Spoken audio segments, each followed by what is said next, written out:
Hi everyone, my name is Sanjeev Jain. I am your host today. So I am a co-founded director with a boutique HR consulting firm called Enabling World, and with me I have my partner Sushil as well. So on behalf of both of us and our team, warm welcome to this session. And first thing first, warm welcome to all the experts who have really taken time out from their busy schedule to share their wisdom and experience on this very interesting topic on microaggression at the workplace. In my personal view, this is has been there for ages and it's going to continue. But I think we haven't spoken much about it in my personal view, while it is impacting a lot of our behavior and biases that we see at the workplace. So we thought, let's pick this up as a topic and take some guidance from our experts on what is microaggression and what can we do about it. More of it, the challenges, what can we do about it, right? So that's what we're going to talk about. So let me first welcome Neeraj Mehra. Neeraj, thank you for joining in. Neeraj is joining from, so there's an introduction already there in the screen. But just if I summarize, he's coming from Noida, which is National Capital Region for those who are familiar with India. And he has a very illustrious career, more than 2 decades in strategic HR and talent management. And currently he's a vice president of HR for Infogain, which is an IT firm, a very well-known IT firm in India. And he's handling not only India role, but he's handling Asia Pacific, Middle East, and UK. So Debbie is handling some of your region as well, where you are sitting in from India, right? So that's what he's doing. So Neeraj is thank you so much for joining in, and we can't wait to hear from you your experiences and your guidance to us on this topic. Thank you so much. Happy to be here. All right. After that, let me welcome Debbie, Debbie Anderson. Debbie is joining us today from UK, and Debbie has very rich career, and we both had I had the opportunity to work along with her at the same time in IBM. She spent about 23, 24 years in IBM, and she handled very responsible, very critical role of leadership development, and she has been in a leadership position in terms of designing and as a senior facilitator, and her special interest in leadership development program around women actually. So I think she's a very good expert with us and IBM, I must say this, have huge respect for IBM as an organization for really being very matured and serious about diversity and inclusion. So we have a great expert in Debbie here to share her experience. Thank you, Debbie, for joining in today. You're most welcome. All right. And last but not least, Chetna. Chetna is right now working with Ericsson. He's handling DEI learning and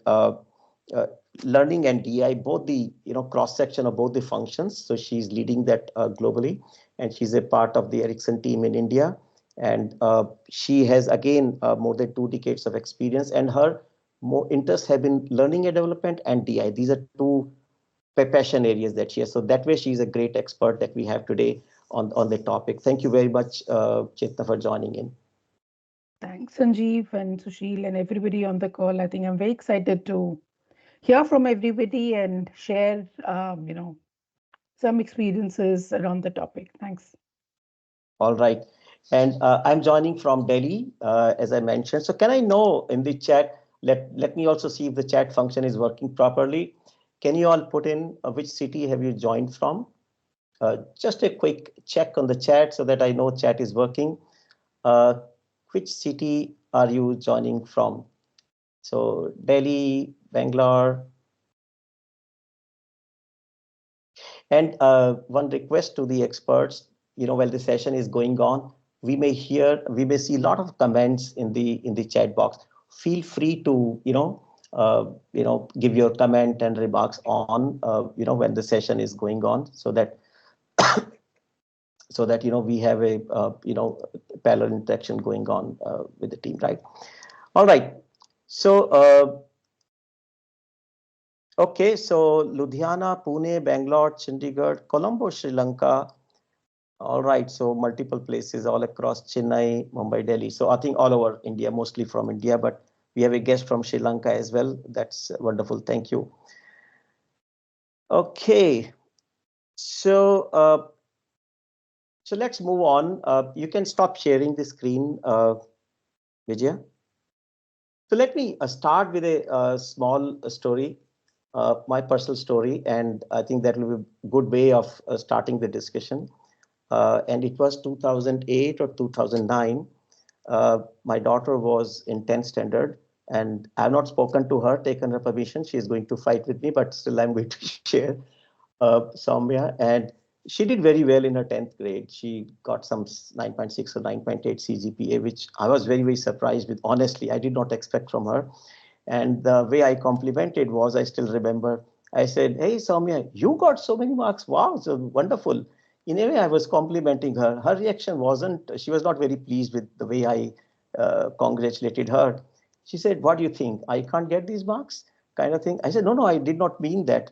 And she felt offended, honestly. And this is the person that I love the most, I would say. And we are very safe psychologically with each other. But still, when I was, working for this session, I was reflecting on some of the moments. This one popped up in my mind when, you know, I did not mean it actually. I did not mean to offend her, but in my own sense, somewhere I felt that she can't get so many marks, and she did that.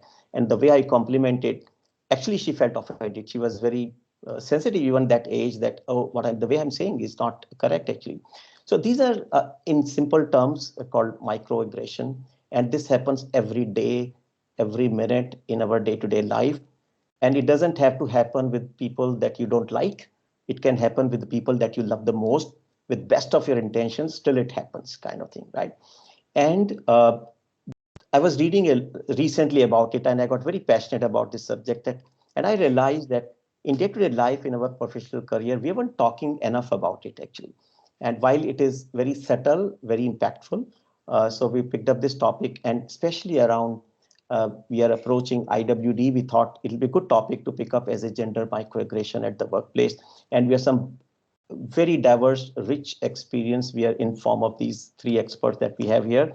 And all of you audience, actually, we're going to learn a lot from you. So a few things, while the session is on, this will be in a Q&A mode, which is being recorded. But feel free to put your comments in the chat or your questions. And I will try to take as much as I can take. And maybe I'll invite some of you while the session is going on. So we are just 1 hour. And as a special, on request of one of my colleagues, Kalyan, he said, why can't we do a networking session post the webinar this panel discussion is over? I said, yeah, that's a good idea. So we'll keep, the experts have kindly agreed to stay on for next 10 to 15 minutes in case you want to stay on and network and talk further with the experts. So they will be available. So thank you very much, Debbie, Chetna, and Neeraj for doing that. Wonderful. Okay, so let's begin. Basic question first of all, microaggression. A lot of us would know, but I can bet a lot of us may not even know about what does it mean in real terms, gender microaggression. So maybe Debbie, can I start from you? And in very simple terms, can you help us unpack what is microaggression at workplace, especially gender microaggression? I'm more particularly in this session want to talk about. Go ahead. Yeah. So Sanjeev, I think you've described it in many respects with your lovely but very evocative story about the conversation that you had with your daughter. And microaggressions are really just those thoughts, actions, words, behaviours that you may be expressing towards other people, either intentionally or unintentionally, that will have a negative impact on them in some way. So I'll give you a few examples of the sort of gender microaggressions that you might hear in the workplace. These are the sorts of things that many of us may not actually notice. We talked when we were doing some of the preparation for this session today, we talked about how, we don't notice some of these things, and often it's other people that notice the microaggressions and not us, because we can be socialized to accept some of these comments as the norm. So typical examples of gender microaggressions would be things like, wow, you did well, I'm pleasantly surprised. It might be, gosh, you've got a qualification in engineering. That's unusual. Okay. And again, these things sound like compliments, but there's an underlying potential theme to them as well. Another one, which is a very common one that women will often experience in the workplace, is, wow, why aren't you smiling? You should be smiling more.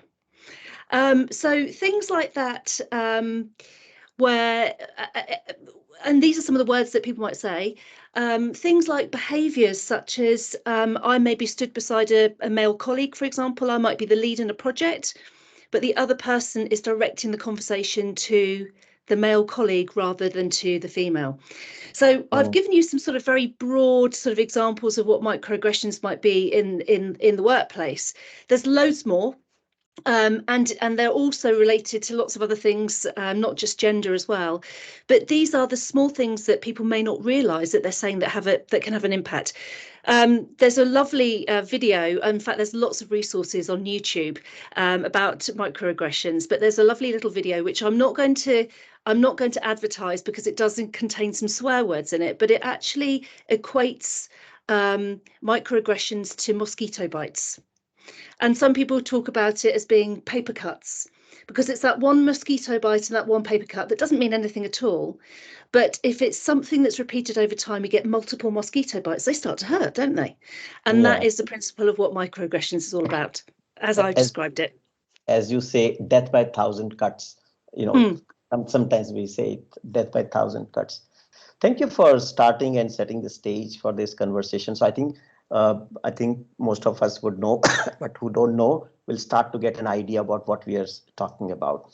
So Neeraj, coming to you, in terms of how does it impact, how does it show up at the workplace? Let's talk about gender microaggression at the workplace. And in your view, how does it show up, right? I mean, sometimes it is invisible, unnoticed, but in your view, practically, if you can add on to, how does it show up at the workplace? Sure. Thank you, Sanjeev. And thanks, Debbie, for setting the context, and thanks, Sanjeev. So I think that I can give you my own example that I was sharing, just before we were starting. Sure. During one of my interviews, I will not name the name of the organization. It's a large Fortune 50 organization where I was interviewing, and I was given the offer. And just after the offer, I was sitting with the hiring manager. And she commented that why I'm surprised, you have such good English while you don't have a very good pedigree. So, to me, that was a microaggression that happened, because she was commenting on my education or maybe my upbringing, or from the place that I was in. I think a lot of such examples keep happening in offices where people tend to stereotype, right? Especially in terms of gender. A recent example that happened, I was talking to somebody, he was in the admin function, and I was trying to push him that, why don't you hire, and this was outside of my current organization, that why don't you have more gender diversity in your function? And he said that, I don't think females can work in admin function. To me, that was a huge statement. And I gave him the example of my team. I have a team of 25 people spread across the different geos, and 23 of them are females. So that's the team that I work in. And I gave him the example. You need to be more diverse, have more men. I need to be more diverse. Yeah, I need to have more diversity. That's right. Absolutely. I'm a reverse culprit here. So I gave him the example of hospitality. There are hotels. There are hospitals, right? Where people of different gender, caste, community, are working. And nobody really cares. The ethnicity that you come from or the gender that you are coming from, and people are more judged by their capabilities rather than their gender. I think in offices there are times when people may make comments like, "Oh, don't give her work. She may be busy because of her household work," or why don't we? You may be lucky because you got promoted, right? And so I think that these are some of the examples which I can think of, which continue to be there at workplaces. And I think that a lot of times I feel that microaggression as a concept is also at times unintentional. I think it is also to do with the way that people are conditioned or wired, right? And they are more subtle in nature. They are at times not on your face. And as individuals, as you read more, because I also did a lot of research, you realize that a lot of comments that people make, around you in your day-to-day life, would be unintentional at times, and it is right, and you may not even notice that, it is an aggression, or you have a colleague in the team who's trying to make a point, you don't respect those pointers during those discussions, you cut the person at different times. So I think these are some of the examples which I can quote of that you may find during different situations in the organization. Yeah. So, okay. Thank you very much. And thanks for sharing your personal experiences. I would love that actually, because I think that's what will make this discussion a little more, richer in terms of sharing our personal experiences wherever one can, right? I mean, I don't want to put you on spot. So, Chetna, coming to you, and I mean, to be honest, I did not know so much about it when I started reading more about it, when I was preparing for it, let me confess. There are different types of microaggression. It can come in different way, right? It could be maybe micro insult or micro invalidation, micro assault kind of thing, right?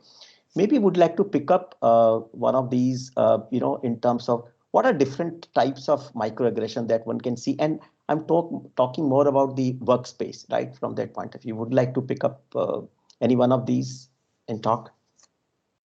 Absolutely. Am I audible? Yeah, I think, there's Very much, always this very question of, am I on mute or have I unmuted?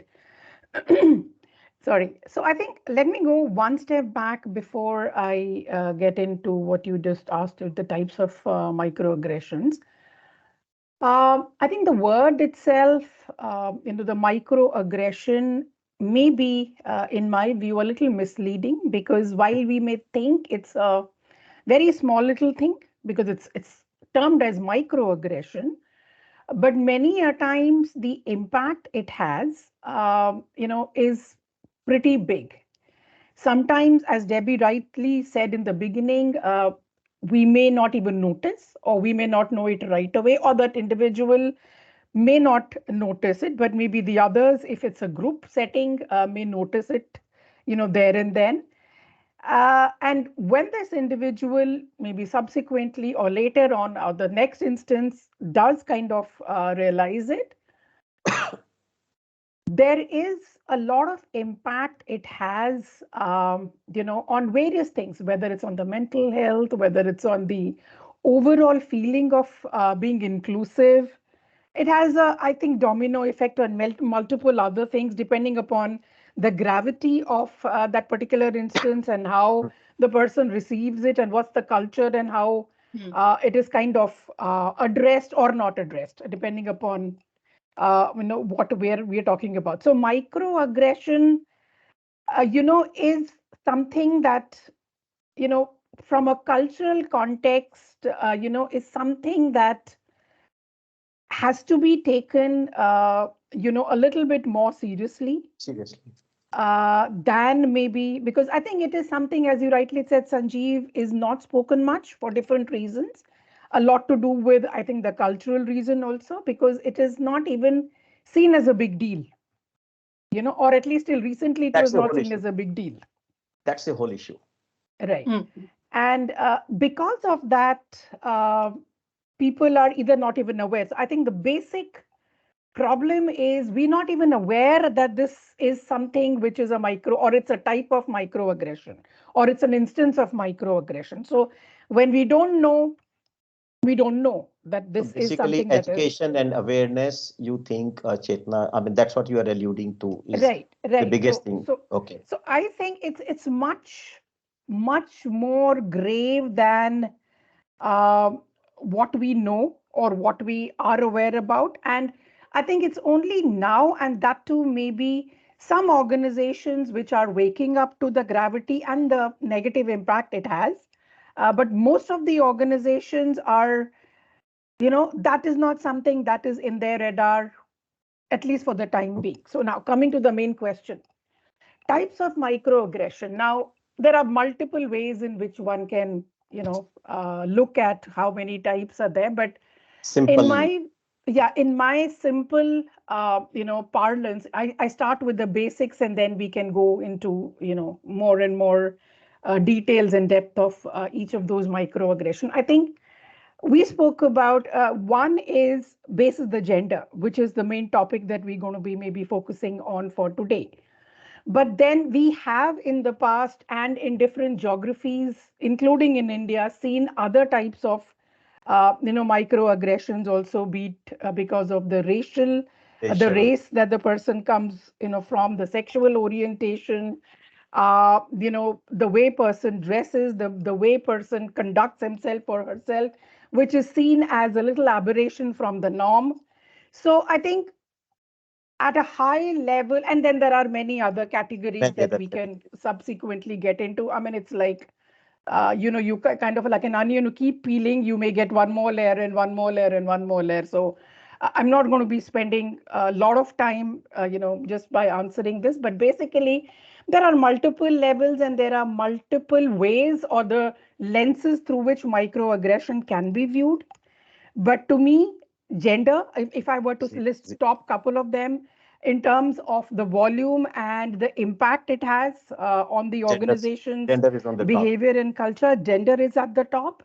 Race or racial, microaggression is maybe second in terms of the gravity or in terms of the impact that we are seeing, or at least we are aware about. And the third are the other things, the way the person behaves, dresses, how the person looks, and color and so on and so forth, which can get clubbed into many of the others as well. Typically, microaggression is targeted typically towards researchers underrepresented section of the employees at the workplace. Mostly, you can say by default that's what it is. By default, that's what it happens. Typically, that's what research says. And what you're saying is the target. Now, this underrepresented section of employees or the talent could be from different backgrounds that you are saying. That is one way of looking at that who is the recipient of this microaggression, which category they come from, which segment of the talent they come from, which segment of society they come. That is one way of looking at it, right? And to a large extent that happens because in a room full of, let's say, if there's a room of 20 people sitting there, if 18 look, behave, have a kind of a similar ethnicity, have a kind of a particular color, the background is kind of similar, that's the norm.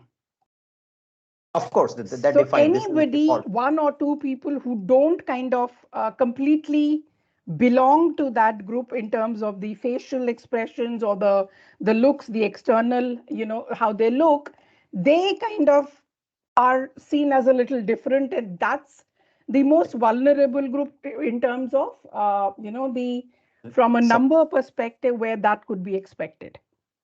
Correct.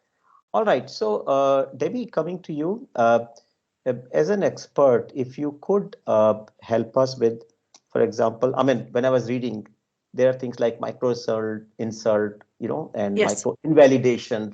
Even with simple terms help us because they're little confusing amongst themselves, right?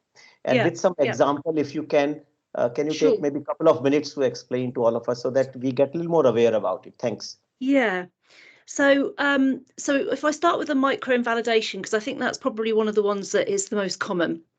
And this is where it's a comment that basically excludes somebody. It maybe negates their thoughts or opinions or feelings. It sort of undermines the reality of that other person. So a micro invalidation might be something like your view isn't important at this moment in time. Your qualifications aren't important. It might also be something like, which is really interesting, and this is not work related, but it can actually have an impact on the stories that people tell themselves. Is a friend of mine, and it made me sit up because he actually referred in a joking way to his daughter in front of her as not being very bright. So that is an example of an invalidation. Now, he was joking and he meant it in a light-hearted way, but that is something that somebody can internalize and it sets to undermine them or cause them to feel inferior or an outsider in some way. So another micro invalidation might be things like, don't be so sensitive, or you're far too emotional. You're having an emotional response to this situation, which is something that would potentially get said to a woman, but not necessarily to a man, though it can happen to men as well. So those are examples, if you like, of micro invalidations. Micro insults, this is basically where somebody's frankly rude, really. And it might be sort of discriminatory, it might be something that's said insensitively, and it's usually towards somebody's heritage, perhaps, or perhaps even linking into their identity as well. So I'll give you a personal example of a micro insult that was given to me. And it was said again as a joke, funnily enough, isn't it? A lot of these things tend to be said as a joke. And it was said by my dad to me. Oh. And I had my hair cut short, right? So you can see I've got really short hair, right? And he said to me, he said, oh, you look like that female Scottish politician. Wow. And I said, and I said to him, and it could have been a deeply unflattering thing to say to me. And knowing a little bit about microaggressions and diversity and bias and all sorts of things like that, it was one of those words, oh, God, that was a horrible thing to say, a bit insulting. And I actually chose to flip it. And I said to him, well, thanks, Dad, for telling me that you think that I'm a strong and independent woman. Right. So I actually flipped it and made myself feel a little bit better about it as well. So that's an example of a micro insult. It would be something that just undermines somebody in a certain way. And a micro assault, this will be things like direct put downs. It will be bullying behaviour. It might include things like offensive symbols, or maybe even racial or sexual slurs. And I know somebody's already asked a question about the combination between, is there a connection as well between those types of things. So micro assault will be something along those lines. So it might be saying you're not good enough at something. I don't think you've got the capability. It might be linked into joking openly about things which might be offensive to another group. Sometimes you hear about the boys' networks and the boys' jokes at work. That will be an example of perhaps a micro assault to somebody who isn't part of that group, or it's inappropriate in some ways. So hopefully that helps. Absolutely. Thank you for this. I mean, I know it was a big question, long narration, but I wanted to bring the different flavors of microaggression, the way it can come up, right? And Chetna, thanks for showing that the target audience, who can receive this. That's one way of looking at it. But in what way it comes and, shows up. Debbie, thanks for explaining. And Neeraj, you have something to add? Yeah, so if I can add, I think that a lot of times I have personally faced this situation where I'm being told that you're too emotional, right? I'll give you a real life situation. This was 3 years back. My father had seizures, and he was in the ICU, and I was standing outside and I was feeling too low, right? And I hope that it was normal for me to feel low because my dad was in the ICU. But somebody came in and he's very known to me. He came in and I started having a sinking feeling. So I told my friend that, can you take me to the emergency? Can you get my blood pressure checked and my ECG done? And another person came in and said that, hey, why are you feeling so low? You're a man. Man up. Right. Right. How can you feel so low? I said, what do you mean by that? My dad is in the ICU, right? I'm feeling sad. I'm feeling low. So what's the big deal about it? So I think that there are times wherein, as Debbie mentioned, I just thought of sharing this story that, even men a lot of times are kind of conditioned in a way that, that, hey, you're a boy, you can't cry, right? Or, people tend to stereotype you by saying that, you are too emotional, you are too weak. I'll tell you, Neeraj, there is a myth that the microaggression happens only to, say, women, for example. No, it can happen to men as well. Anybody. And a lot of discussions around Men's Day. Let me tell you, but I want to share something here. I mean, since you opened this topic, the suicide rate for men is 3 times that of women globally. Absolutely correct. 3 times. And I did not know about it till recently. And why so? Because we are asked to man up. You can't cry. You have to hold on to your emotions, and they just take action one day. I mean, sorry to share this, but it's a dark truth. It's a very hard reality, right? So, I mean, having those kind of, oh, you can't cry, you can't express your emotions is another kind of microaggression, actually, in a way, which is directed towards men. So there's a myth that it can't happen to men. It can happen. So I think Manuela has put a very right, if I'm pronouncing your name correctly, that humor actually, because a lot of things people get away by saying, oh, it was just a joke, just a light comment on. Manuela, would you like to comment on this since you're talking about it? And and that is something we have to be careful about, that, you know, everything is not just a joke. You can't do it at the cost of someone else, right? So any comment from you?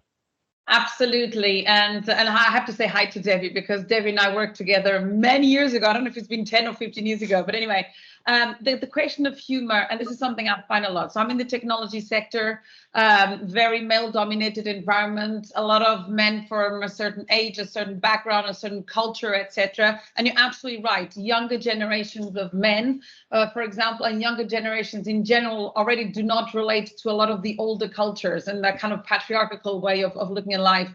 And the thing with humor is a lot of times it's just a joke. You know, why are you so sensitive? You know, it was supposed to be funny. Oh, we can't. And when you call it out, which I do, is, geez, we can't say things to women anymore these days, or we can't say anything these days. Everybody takes very sensitive. Ooh, you know, I get this in family, I get this at work, you know, and when I say I'm quite outspoken, there's a lot of people just, you know, be quiet. And I think the humor, funny enough, I've met someone who's an expert in corporate humor, which is a whole new concept. And it's brilliant because you can have fun. I make jokes all the time at work, and I'm known for this. Is that, but it's not directed at a person. It's a situation. It's oh, you know. So this human, I think it's a topic that should be studied in a way, because in general, people don't realize that jokes we used to do, even when we're kids 20, 30 years ago, you would openly make jokes of, oh, don't be so gay. I still hear this in Portugal. I'm like, what does that mean? You know, it's like, you can't say this. Now, my son's generation wouldn't even cross his mind to say something like this. But you know, things have evolved, and very often, and I just want to finish off on this topic of culture, and that book from the Nigerian author, We Should All Be Feminists, does a brilliant job at explaining this, because culture is something that we humans do, and culture evolves. And culture, when culture, you know, crosses the line of human rights, and the right to respect and dignity is one of them, then it's not culture anymore, you know. So the two, I think, are linked. And I'll zip it now, because once I start talking, as Debbie knows, I won't stop. And Manuela, you can love your comments and the passion with which you say it's infectious. Can you put the name of the book that you're mentioning in the chat for in case anyone wants it? Thank you very much for sharing that. So there's a very interesting comment here from Abhijit Das. Abhijit, thanks for contributing actively on this. Can it be sensed as an organization if it's an issue, right? How do we know it is there? To what extent it is there? So anyone, I don't know who will be the right person to address, but anyone, one of the 3 of you can address. Is there a way organization can assess that what is the extent of microaggression which is playing around in the organization and what impact it is creating? It's a tough one, but just open. It is through the Employee Pulse survey, and we have an expert here, Pankaj Paparia, who's in assessment. She's an expert in assessment. Pankaj, feel free to comment on this if you want. Anyone can comment on. Gosh, that's a really tough question, isn't it? Because it could be at an organizational level. It's a real question. It's a real question. Yeah, and it could even be at a team level. Yeah. So I think the thing is, it's about, yes, organizations need to do to do things to help raise awareness, and that's about education. It's about involving people in dialogue. I mean, there's a lot of should I say that there's a lot of criticism for things like diversity training and unconscious bias training and all of that kind of training, because people see it as a tick box activity and then they continue to do the same things. It's because basically people aren't embedding the change in culture in the organisation. So part of it is top down, but there's also bottom up. And I guess the thing here is that we all have responsibility to notice our own biases, notice our own microaggressions that we are perhaps, exhibiting. Also noticing about other people as well, and being more of an ally to each other, and creating an environment where we trust each other enough to be able to say, hey, this is what I've noticed and this is how it made me feel, or this is the impact that I think it's having. So it's a really, really, I'm giving a very quick answer because I want other people to speak as well. But I think the thing is, there's a number of things that we need to do as individuals, but also as organisations, and we all have a part to play in terms of calling it out, but also noticing and reflecting on what we're doing ourselves as well. But I can add on, Debbie, thank you very much. I can add on, for anyone who is interested can, contact us later on. But I know there are some assessment, scientific assessment, psychometric assessment about inclusive leadership. And this is something which exactly assesses this, how you as a leader, you are inclusive. It could be an individual assessment, or it could also be a 360 degree. Specifically for this. So there are some tools available. I mean, someone, Abhijit, that you asked this question, and we can give you some details, maybe post the session and directly if you reach out to us. Yeah. Sorry, if I can add on the same topic, how we are doing it currently in my organization, Ericsson, is whenever there was, I think one of the questions was, how do we address it? One of the things that we have done, at least for the last almost 2.5 years, is any training, particularly at middle to senior leadership level, we very consciously, we don't market it as something around microaggression. It's definitely still some other topic, because many a times, what Debbie correctly said, people take a step back. Oh, another session on diversity, and okay, this is something we all are aware. Why do I need to be told about it? And not important, and so on.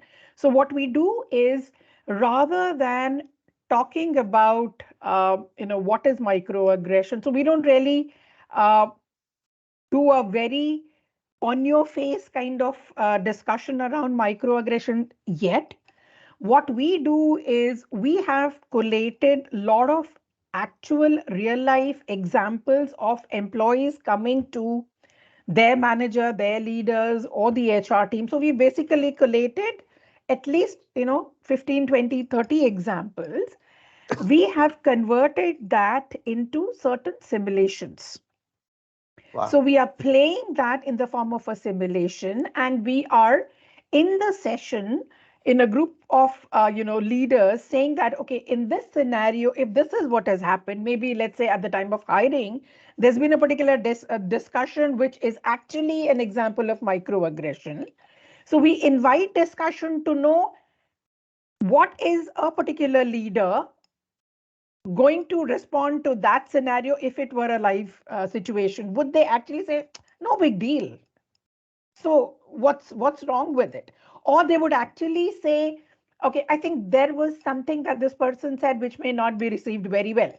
They may not term it as microaggression, but they're on the right path, which is what we are trying to reach. Absolutely. So that is, I think, in our opinion, received better, because you're not because these at times become very emotionally heavy, and topics which people, many of them they close up because they don't feel very comfortable talking about it in a group.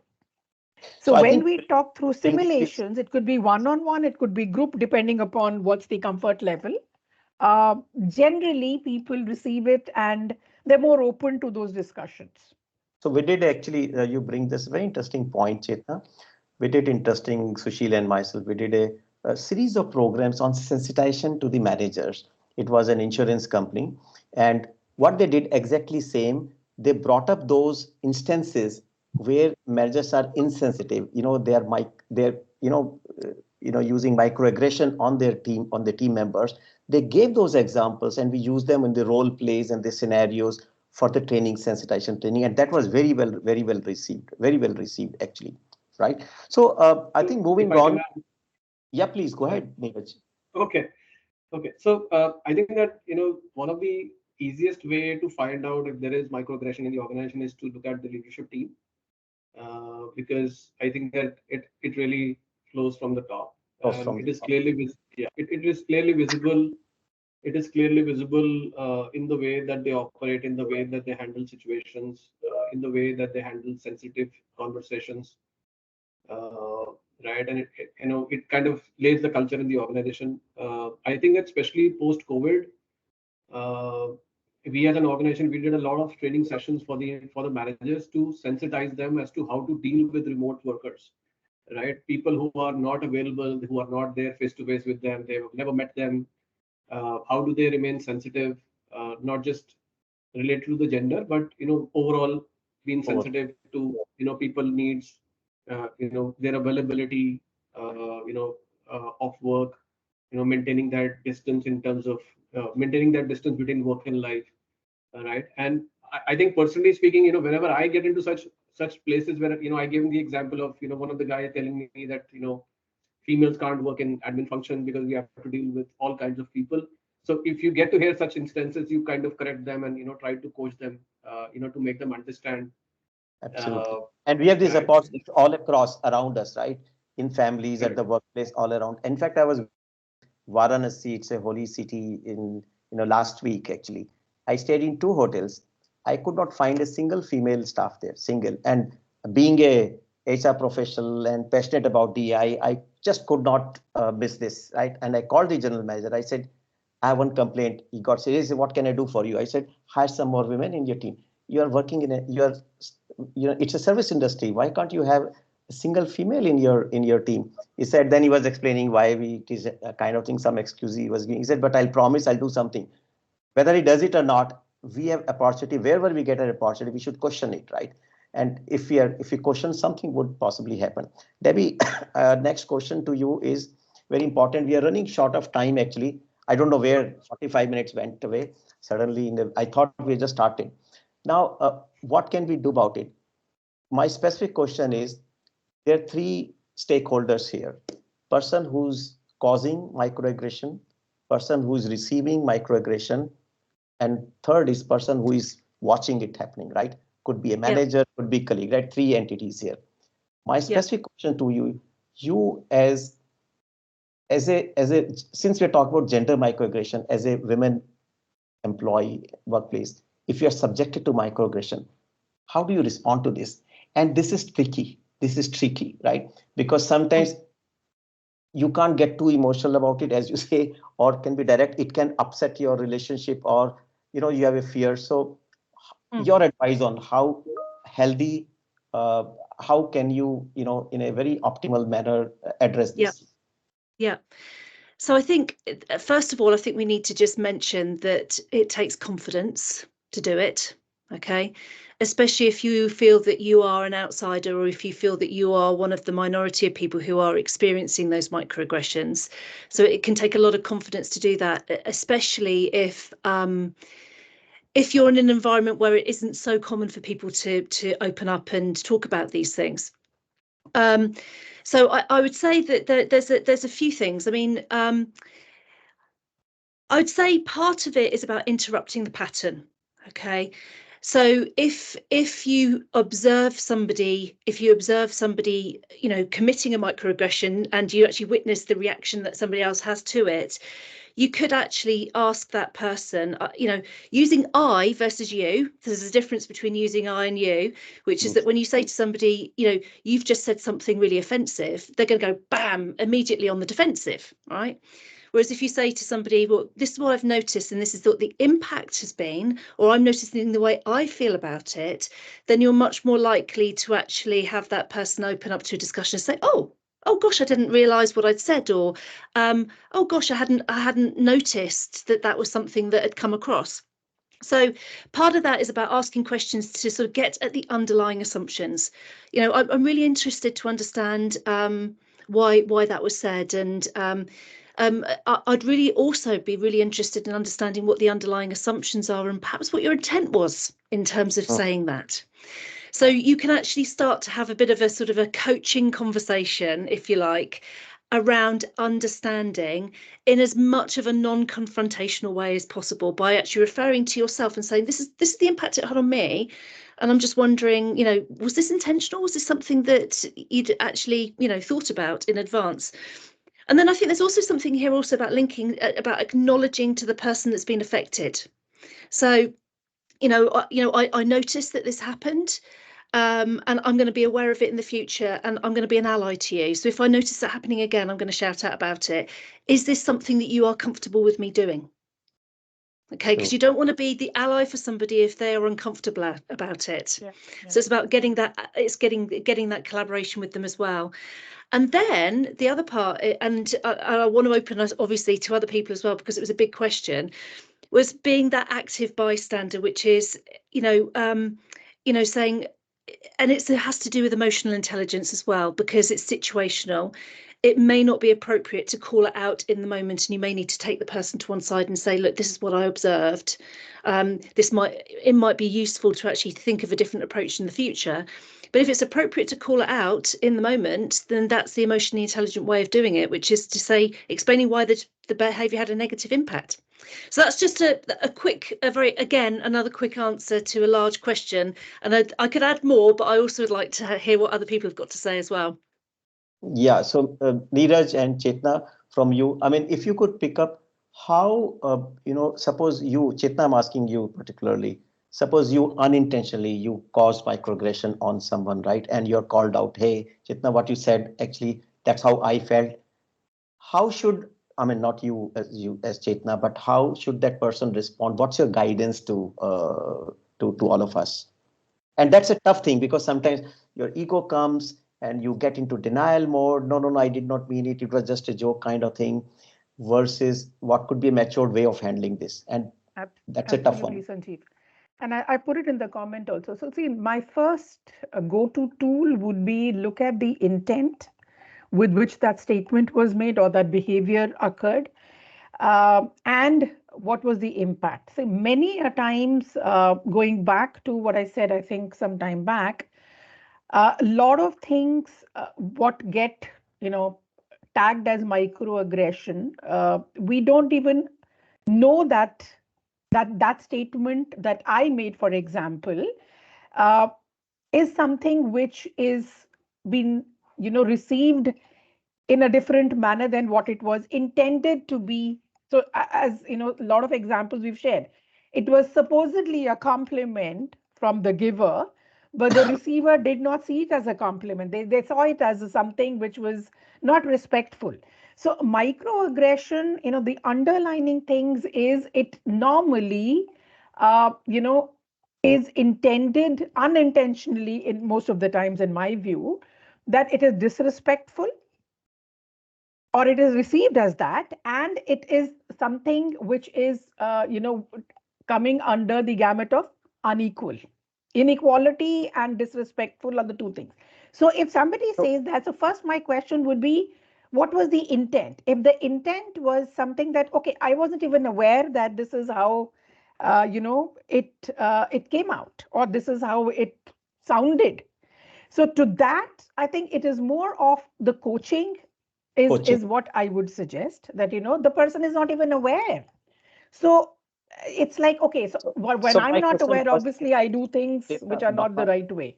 My question was, if I unintentionally I caused microaggression, right, and it is called out, how should I respond to this, right? Okay. And one of the way could be, that's a very specific question, because that's a tough one.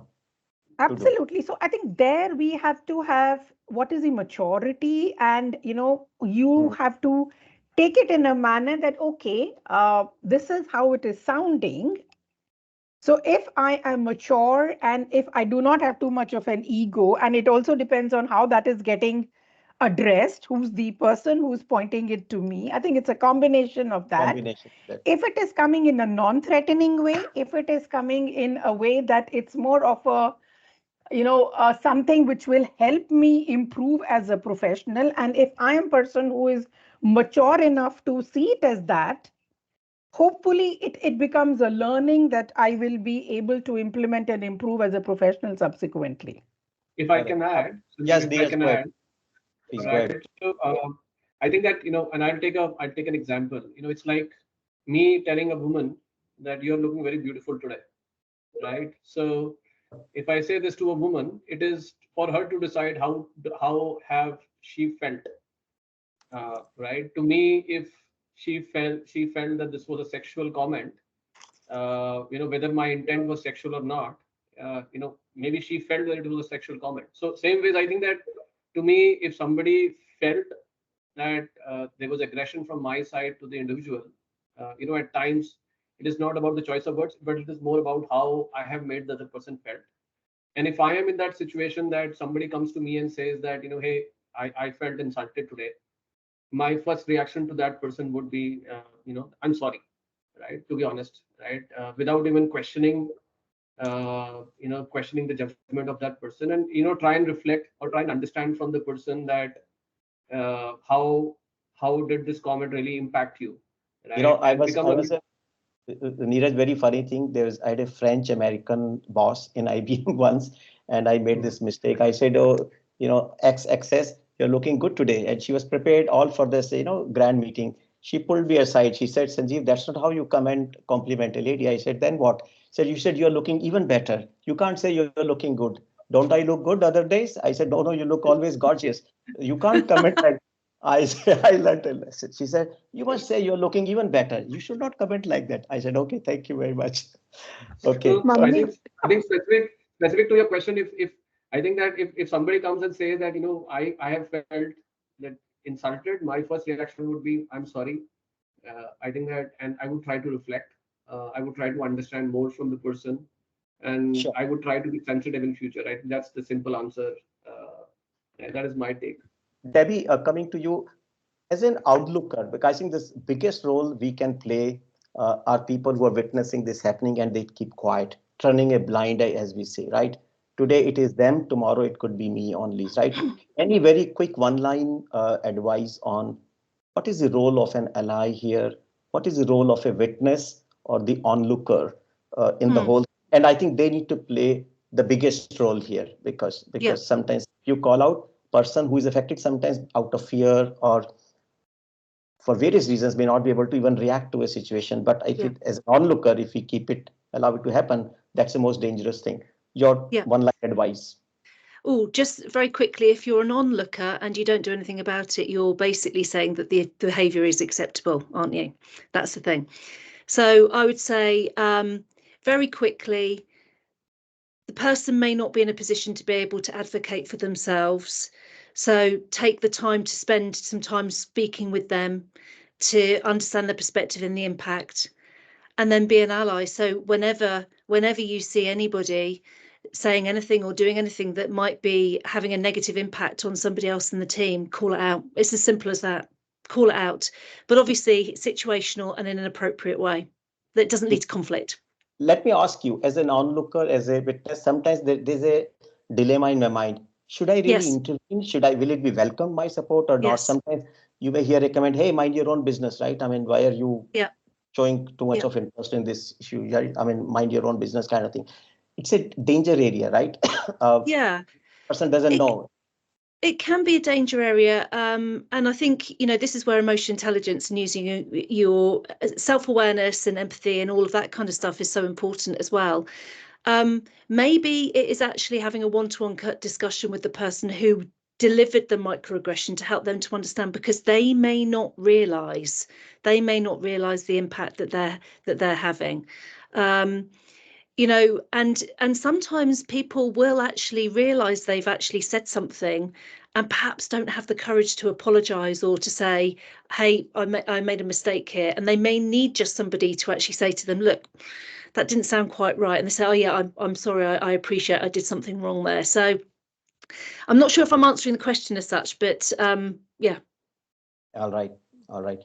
So, Neeraj, coming back to you, uh, what are few things that organization can do about it? I mean, one, I'm also surprised when I started reading that we don't talk too much about microaggression, right? But it is the microcosm of a lot of issues that we see at the workplace. And then Chetna, to you, now you're back. What can organization, very crisp, one or two things that organization should do as HR leader or as business leaders we can do to address this, to acknowledge, to be aware of this? Very crisp, because we are running short of time. Sure. So I think that one of the important things that organizations can do is to have an employee assistance program, right, which is more external than internal. Yeah. Tie up with an external agency and give an opportunity for people to speak up, right, wherever possible. There are EAP programs, and then there are whistleblower programs as well, which focus on integrity and other areas. So that is one thing which I can think of. Second is, I think, also try to do climate surveys regularly within the organizations to see if you find some traces True. of people raising those concerns with respect to microaggression. And third can also be creating general awareness amongst managers and leaders at regular intervals to make sure that they understand and remain sensitive But to such things in the organization. Chetna, So over short to you. answer. No, thank you Yeah. very much. I think three quick I acts to think deal. Neeraj has kind of highlighted most, but I think One-liners, quick. awareness and role modeling from the leadership. Amazing. Someone was asking what are three things we can do about microaggression: awareness, and more awareness. Because I think that's the root cause. That's the biggest problem today. If we are aware, then a lot of things will fall in place, right? So that is the basic thing. But I think leader sensitization, trainings, or awareness is very important. Debbie, you want to add anything to that? I think you've said it. It is absolutely raising awareness and advocating for each other as well, I would say. All right. So one related question, Debbie, I'll ask you, and maybe others can also comment on how does this affect microaggression in terms of the physical and mental wellness of the employee who is affected by this? Hugely. Hugely. Mm, Any mm. based on the studies that you have read or what you have seen around, any crisp comment on how does this impact? One is you feel low, morally down, you feel invalidated, all those things are there. But I think how does it affect the physical and mental health of the person who is affected as well? Yeah. So I think it can lead to, as you said, mental health issues, burnout. It can lead to depression. It can lead to a huge lack of confidence as well, which means that people are less likely to take risks. They're less likely to challenge. They're less likely to put themselves forward for things. They'll second guess themselves. And then that can lead to a negative spiral of thinking. So it's all linked into imposter syndrome and the stories that you tell yourself up here. So if you're being told stuff, then you internalize it and then you start to believe it and tell it to yourself as well, which can have a huge negative impact on your mental health and well-being. Neeraj and Chetna, any quick comment on the impact physical, mental health issues? Sure. So I think Debbie has covered it well. So I think it can lead to turnover, right, in the organization. Innovation goes for a toss because the person is mentally disturbed. You can have legal consequences as well, right? Wherein there can be situations where it can turn up into legal cases for the organization and the managers. And yeah, I think that these are few things. Productivity, turnover, and legal consequences. I think these are few things that can really impact people and organization at large. You're on mute, Chetna. And Vijaya, in the meantime, can you put up a slide for announcement because we are just running short of time now. Yeah, so I think Okay. apart from the Yeah. the physical mental health, which is huge, particularly the mental health aspect, which is huge, and there's so much of awareness and talk around mental health specifically now. But I think other than that, the engagement, I would also say that the external and internal branding of the organization gets compromised, in my view, also, because if such instances get spoken about in the employee forums, and these days the age of social media, not only the people within the organization, but in the network of the people with outside employees also, I would say the whole branding of the organization, there is a huge risk of that also Correct. getting compromised. So it can have effects at multiple levels. Absolutely. Absolutely. I think so. Thank you very much. So just stay on. People, I mean, we are small announcement as Enabling World. We have a lot of interest in DI interventions for various clients that we've been doing, and we are personally very passionate about it. So these are some of the programs that we offer for our clients. whether it's an allyship or inner critique or digital safety for women, variety of programs. Please reach out to us in case you're interested. We also offer, very engaging events, and the hackathon on Women's Day. The variety of engaging events we can do, which are knowledge sharing and which will help you accelerate your journey towards in the DI. That's a small announcement we wanted to make. There's a link in the chat. If you want to follow, you want to check, please do that. So that's a small announcement. Now, this session will be recorded and kept on our YouTube channel. If you want to subscribe to our YouTube channel, there's a link in the chat. You can do that or write to us. We will help you, subscribe to our YouTube channel and our LinkedIn, because we keep sharing such knowledge sessions and knowledge around these topics, regularly. So you can follow us, follow our LinkedIn page, and you can follow our YouTube channel to get updated about, this event and other events also which are going on right now. I wish we had more time, but we are going to continue for 10-15 minutes, and experts have agreed to stay on. But formally, I want to close the session because I'm respectful of the time for others. So let me thank Neeraj. Neeraj, you're not going to go away, but still, I want to thank you, because if there are people who may be leaving, for coming and really sharing your personal experiences and being vulnerable. That's what a great leader is, that you're not showing personal stories. Thank you very much for doing that and bringing rich insights into what organizations can do about microaggression. And Debbie, you're awesome in terms of your deep expertise on this subject from your experiences and coming from a different geography and sharing your ideas. So thank you, a big thank you to you.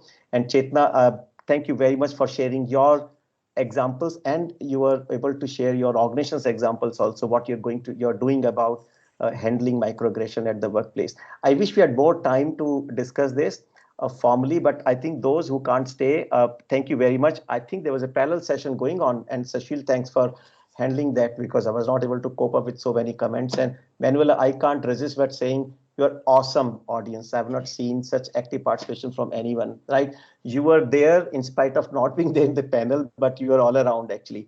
And huge knowledge that you've shared. So my sincere thanks to you for joining and sharing with everyone. So there'll be a quick poll on the screen for all of you.